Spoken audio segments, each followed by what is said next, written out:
Meli, buenos días, bienvenida a Momentum, ¿cómo estás? Buenos días, Beto. Muy bien, muchas gracias por la invitación. Igual, buenos días, Ernesto. Buenos días, Meli. Pues, Meli, platícanos de qué va este trabajo que están presentando y que además arroja otra vez en un trabajo del lado B, pues luces sobre un tema que de pronto pues pasa de noche. Así que platícanos, Meli.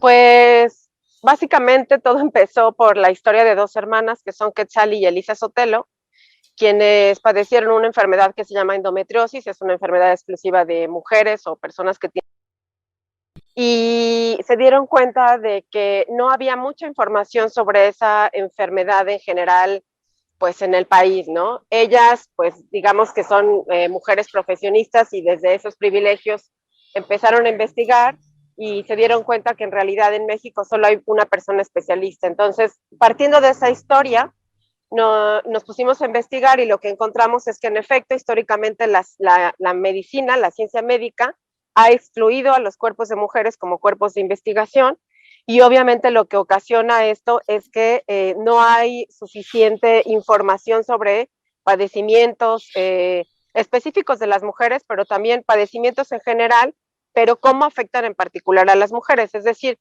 por ejemplo, en el texto menciono el ejemplo de un estudio que se hizo sobre enfermedades cardiovasculares en el que participaron 18,000 hombres, pero ninguna mujer. Hay otros estudios registrados, por ejemplo, uno que, bueno, es sobre cáncer cérvico-uterino, en el que tampoco intervinieron mujeres. Porque, bueno, esto es lo que nos platicaba Patricia Rodil, que es una doctorante en biomedicina, es que es una herencia aristotélica, porque pues se pensaba que el cuerpo del hombre era el cuerpo y que estudiar al cuerpo del hombre era suficiente para saber pues cuáles eran los padecimientos en general de la humanidad, ¿no? Ahora sabemos que no es verdad. Por ejemplo, sobre las enfermedades cardiovasculares, pues apenas fue en 2016 cuando se reconoció que un infarto tiene síntomas diferentes en un hombre que en una mujer, ¿no? Esto que hemos visto toda la vida en las películas de la persona con el dolor en el hombro, ¿no? Que se encoge, que se marea, pues es un síntoma en los hombres, pero las mujeres tenemos síntomas diferentes, silenciosos, y lo que nos comentaba la doctora Luz María Moreno, que ella es catedrática de la UNAM y está a cargo del programa de género en la Facultad de Medicina, es que en muchas ocasiones las mujeres van al hospital con estos padecimientos, con estos síntomas, y entonces le dicen que es gastritis, le dan antiácidos y la mujer regresa ya con un infarto avanzado, si es que regresan, ¿no? Entonces, por supuesto que es muy grave, y hay muchas enfermedades al respecto, ¿no? También las enfermedades autoinmunes, que son en un 80% se presentan en mujeres, también hay poca información al respecto. Entonces, eso va, pues evidentemente sí es un asunto de discriminación y afecta la salud de las mujeres, ¿no? Incluso desde el diagnóstico y en la atención médica también. Meli, estaba viendo ahí que es uno de los datos que me parece que ilustra, pero a cabalidad, este artículo, y que es a la hora de hacer los estudios que son excluidas y que señalan la menstruación como uno de Exacto. los elementos. No, o sea, por favor, cuéntale aquí a la audiencia porque el dato es revelador. Incluso, ¿sabes qué? Te voy a comentar específicamente sobre las vacunas COVID. Recordarán que empezó a haber muchas denuncias en redes sociales sobre mujeres que manifestaban algunos cambios en su menstruación después de la vacuna, de cualquier tipo de vacuna, ¿no? No alguna en particular. Al respecto hablé con una inmunoviróloga mexicana que trabaja y vive en Francia, Talía García, y ella lo que me explicaba es, bueno, es que nunca buscamos en ninguna vacuna, en ninguno de los ensayos clínicos en los que ella ha participado, que muchos son de COVID, dice, en ninguno se espera un impacto o se busca un impacto en alguna cuestión hormonal de las mujeres, incluyendo la menstruación. Entonces, es por eso que cuando empezó a haber estas denuncias en redes sociales, pues no sabían, porque eso no fue una cosa que importó, ¿no? Y lo que ella decía, bueno, es causa pues sí, es causa y consecuencia, ¿no?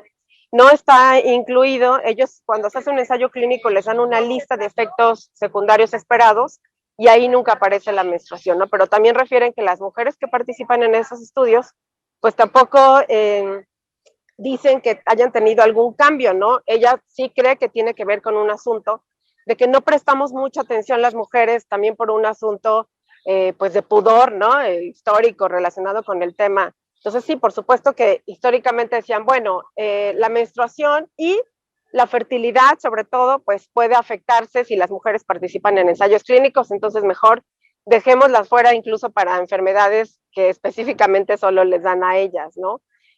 Lo cual también, pues igual nos decía la doctorante en biomedicina Patricia Rodil, bueno, pues es que las mujeres nos ven solamente como en todo caso sujetas de reproducción, ¿no? Y se queda de lado un poco, pues, el tema de que sí tenemos, nuestro organismo sí es diferente al de los hombres, y que en específico, pues, el asunto hormonal nos impacta, ¿no? También, por ejemplo, todo lo que son las enfermedades relacionadas con la tiroides, ¿no? Entonces, sí, no, es un gran tema. La verdad es que incluso también sobre COVID me decía Talía García que ella piensa que hay más información sobre los hombres porque se empezó justamente a detectar que les afectaba más y entonces toda la investigación se empezó a centrar exclusivamente síntomas y las consecuencias que la enfermedad estaba trayendo hacia los hombres, ¿no? Y la prueba de ello es un estudio que ya se hizo, en el que efectivamente se comprueba que no hay muchos estudios en los que estén incluyendo a las mujeres, o sí las incluyen, pero, y esa es una cosa importante, no solo se trata de incluirlas, se trata de que en el análisis de los resultados se haga de manera diferencial para identificar justamente si hubo resultados diferentes en hombres y en mujeres. Es que además esto es una cuestión que rebasa la teoría, Meli, y se va directamente a las consecuencias en las personas.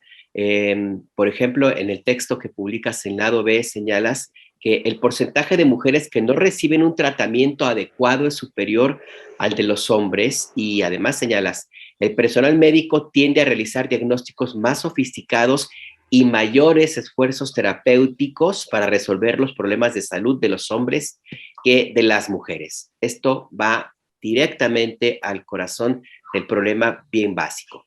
Las mujeres son mal atendidas en un porcentaje mayor que el de los hombres. ¿Es así? Es correcto, y de hecho la historia que cuento de Quetzal y de Elisa, pues lo pone en evidencia. Ellas, por ejemplo, lo que dicen es, durante 20 años estuve en tratamiento con un ginecólogo que decía que era especialista en endometriosis en particular, pero me decía que el dolor era normal. Y de hecho, a las mujeres es lo que siempre se nos ha dicho, ¿no? Que el dolor relacionado con la menstruación es normal.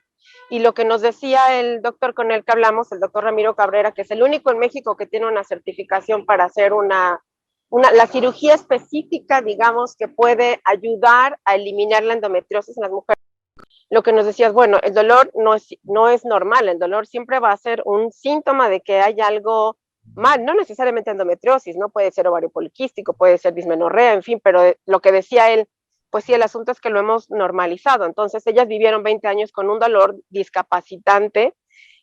A Quetzal, por ejemplo, ella pues le tocó de manera muy personal y por eso me parece que era importante contar su historia, porque pues a final de cuentas lo que está en juego pues son las historias de vida de las mujeres, los proyectos de vida de las mujeres, la calidad de vida de las mujeres, y es muy injusto y por supuesto que es discriminatorio que no haya la misma atención para los padecimientos de las mujeres o para los síntomas específicos que las mujeres tienen sobre diferentes padecimientos, desde la investigación, la atención médica y, bueno, y el diagnóstico médico, ¿no? Igual lo que nos decía la doctora Luz María Moreno, bueno, incluso en la atención clínica se nota cuando a veces los médicos no les quieren explicar a las mujeres a detalle sus padecimientos, o le hablan al esposo para que entre a la consulta, para explicarle él, pues esos también son unos tipos de violencia, ¿no? Eso también, pues evidentemente afecta a la mujer, ¿no? Ya, y bueno, está esta otra parte, la ciencia bikini, que también aborda, así que es, bueno, sí, ¿qué te digo? Esta parte donde, pues en los estudios, en los análisis, en la investigación, pues esta creencia de que la única diferencia, pues son los genitales y los pechos. Entonces, o sea, lo que cubre el bikini y que es otro de las piezas que nos regalas en este trabajo periodístico, pues que retrata de cuerpo entero precisamente esta denuncia que haces, Meli. Sí, lo de la ciencia bikini es muy interesante. porque en efecto también hay estudios, por ejemplo, que han hecho, es un estudio de Big Data el que yo cito en el texto, en el que revisaron varios ensayos clínicos en general sobre biología, y ahí vieron que, por ejemplo, cuando querían estudiar cosas del cerebro, sí incluían sobre todo a hombres y a ninguna mujer, y cuando querían hacer algún ensayo sobre pues asuntos reproductivos, incluían sobre todo a mujeres, pero nosotras quedábamos fuera de los ensayos, por ejemplo, sobre el cerebro, dando por hecho que el cerebro de los hombres y el cerebro de las mujeres funciona de la misma manera, y así sobre un montón de órganos, ¿no? Y ahora vemos pues que en efecto, o sea, que no es así, ¿no? Entonces, el término de la ciencia bikini se empezó a usar como una manera de denuncia. Y sin embargo, a pesar de que se reconoce que solamente, digamos, en esas partes del cuerpo habría una diferencia, el caso de Quetzalí y Elisa demuestra que ni siquiera para esas enfermedades que son específicas de mujeres hay la suficiente investigación, ¿no? Como lo demuestra el caso de la endometriosis, que es una enfermedad que padece 1 de cada 10 mujeres en México y para la que no parece haber pues muchas respuestas, ¿no? Incluso la manera en que actualmente se diagnostica esta enfermedad está equivocada. Lo que nos decía el doctor Ramiro es que justamente como es un padecimiento que afecta a varios órganos, no tendría que ser atendida exclusivamente por un ginecólogo, o sí, pero por un ginecólogo que se especializara en esta cirugía que comentaba, que se llama cirugía de decisión, porque cuando quieren retirar la endometriosis en el cuerpo de las mujeres, pues lo que hacen es, o sea, no solamente, digamos, abrir en la parte del útero, o sea, no solo es una histerectomía, es una cirugía que puede involucrar, como en el caso de Quetzalí, que le retiren un pedazo del intestino, ¿no? Que esté en riesgo el colon, etcétera. Entonces, él decía, bueno, si es un médico que solamente sabe de una parte del cuerpo, pues cuando vea que afecta a otros órganos, tal vez ya no va a saber qué hacer, ¿no? Es decir, es una especialidad, pues por así decirlo, muy específica a la que en México no se le ha prestado suficiente atención. Así es, y una última pregunta de mi parte, Meli. ¿Esto trasciende inclusive a la forma como se educan los especialistas de la salud? No solamente en México, me atrevería a decir que es a nivel internacional, pero bueno, estamos en México. Y lo digo y también el tipo de estudios específicos que se realizan. Por ejemplo, en el chat alguien comentaba, Imperio Negro dice, cuando a una mujer le van a operar de los ovarios, le preguntan al esposo. Cuando al hombre lo van a operar de los testículos, no le preguntan a la esposa absolutamente nada. Y dice, comenta Mayamín Jiménez, por ejemplo, ¿por qué a los hombres les detectan el cáncer de próstata con un test sanguíneo y a nosotras nos siguen haciendo el Papa Nicolau, un procedimiento muy invasivo? Esto va justamente a este tipo de situaciones muy, muy cotidianas, Meli. ¿Cómo ves? En efecto, incluso ahora sí que esto me da pie para hablar de un tema que ya no pudo entrar en el texto, pero que también es muy interesante y que tiene el asunto de que hay un sesgo de género incluso en la innovación tecnológica de medicina. Y un ejemplo es precisamente este instrumento que se llama el pato, con el que toman la muestra de cervix para detectar el cáncer cérvico-uterino, y es un instrumento que fue diseñado por un hombre que es súper incómodo. Yo creo que cualquier mujer que me escuche estará de acuerdo, es súper incómodo, y está pensado o fue diseñado así para el usuario, o sea, no para la paciente, sino para el médico que lo está usando, ¿no? Entonces, como hay muchas cosas que se diseñan, ¿no? No solamente instrumentos, sino también procedimientos en general, protocolos médicos, que más que pensar en el asunto de la paciente, que en todo caso tendría que ser así, pues se piensa más como en el asunto de pues la comodidad, ¿no? Del equipo médico, del personal médico. Ya, pues Meli. Incluso, perdón, No, solo adelante, adelante. Es que quería solo como agregar este asunto de que el tema es, o sea, en efecto es un tema internacional. En México, por ejemplo, lo que hablaba con las científicas y me decían es que, bueno, quizás COFEPRIS debería regular, pero si COFEPRIS dijera, solo van a entrar a México medicamentos que se hayan incluido en sus estudios clínicos a mujeres o vacunas que se hayan incluido a mujeres y que hayan tenido un análisis diferencial, pues eso cerraría las puertas a un montón de medicamentos. O sea, no es una cosa que se pueda solucionar en México, no serviría de mucho que lo pusiéramos en la Ley General de Salud, porque en México casi no se hace investigación clínica, que es la investigación que se hace con personas. En México se hace sobre todo investigación básica, que es la que se hace en las universidades a través del CONACYT, y que se hace sobre todo con animales, pero la mayor parte de la investigación clínica cuyos resultados son medicamentos y vacunas que usamos en México, pues vienen de otros países. Entonces esto tendría, digamos que la respuesta a este problema tendría que ser una respuesta internacional, y actualmente solamente hay unas guías que se llaman guías Sager, que una persona cuando realiza un ensayo clínico debería de atender, ¿no? Que justamente lo que recomiendan en esas guías Sager es incluir a mujeres o a hembras en caso de estudios con animales y hacer un resultado diferencial. Pero bueno, pues es un gran tema y yo veo muy lejos una solución, desgraciadamente, ¿no? Más que seguir denunciando, pues. Pues Meli, de hecho, precisamente alguien de la audiencia hace como una especie de crítica que me parece que viene muy bien a cuenta, ¿no? Que se llama la persona, bueno, se pone su nickname Ann Depilación, que dice: Meli Arellano no está bien documentada. Si hay estudios de la diferencia entre la biología de hombres y mujeres. No, si el problema no es si hay estudios o no hay estudios, sino que quien implementa, quienes deberían de aplicar y tener conocimiento de estos estudios, pues no los tienen, Meli, que ese es precisamente parte del problema y parte de la discriminación, ¿no? Claro, yo le invitaría a leer el texto, porque por luego nada más así como con lo que en la cabeza, lo que se comenta, pues puede quedar ahí una cosa de desinformación. Por supuesto que hay estudios sobre la biología de la mujer y los órganos de la mujer, pero el asunto es a la hora de que se hace en todo caso un ensayo para, no sé, diseñar un medicamento, para diseñar una vacuna, como decíamos sobre las vacunas COVID incluso, ¿no?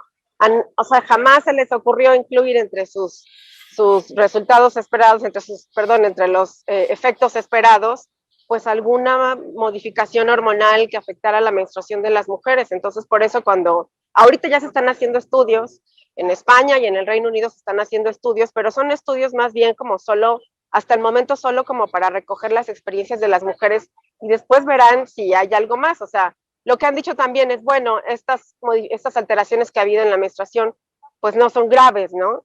Pero sin embargo sí creo que es que es un buen momento para empezar en todo caso a incluirlas, porque si bien ahorita pues al menos han dicho que no son graves, pues no sabemos si para otras enfermedades lo son, ¿no? Incluso ahí, no sé si recordarán el ejemplo de la vacuna del VPH, que también cuando se lanzó hace algunos años, hubo muchas críticas porque sí afectaba específicamente, y esa era una vacuna para niñas y adolescentes, ¿no? Entonces, me parece que sí es necesario empezar a involucrar a las mujeres como cuerpos de investigación, y en todo caso, la única respuesta que las científicas ven a este problema es incluir materias obligatorias en los planes de estudio de las facultades de medicina y desde biología, enfermería, biomedicina, etcétera, etcétera, porque por lo menos así las personas que egresan, ya sea que se queden en México, hagan clínica, o sea, si se dediquen a ser médicos dando atención clínica, o se vayan a hacer investigación a otros países, por lo menos ya se llevan un poco en la mente la importancia de la perspectiva de género, de incluir a las mujeres, ¿no? ¿Por qué incluir a las mujeres en sus investigaciones? Y es que además no es un tema de que haya o no haya, sino que la cantidad de estudios y el sesgo que hay para realizar estudios de innovación tecnológica se concentran todavía más en los hombres, que ese es el kit también del asunto. No es que se esté negando que existan ese tipo de instrumentos o de estudios, no, es que no son, en comparación con los hombres, no son los mismos, la cantidad es distinta, y el sesgo que hay, el tratamiento que hay hacia la investigación científica del cuerpo de las mujeres, y favoreciendo al de los hombres, pues ahí está y no se puede negar. En fin. Es correcto. Pues Meli, te queremos agradecer que nos hayas acompañado. Ya le acabamos de pegar la liga aquí en el chat para que usted pueda acceder a este artículo que está publicado ahí en lado B y en pie de página. Así que puede usted asomarse a darle una lectura. Gracias, Meli, que tengas muy buena tarde. Gracias, Ernesto. Gracias, Beto. Un abrazo. Un abrazo igual, cuídate, chao.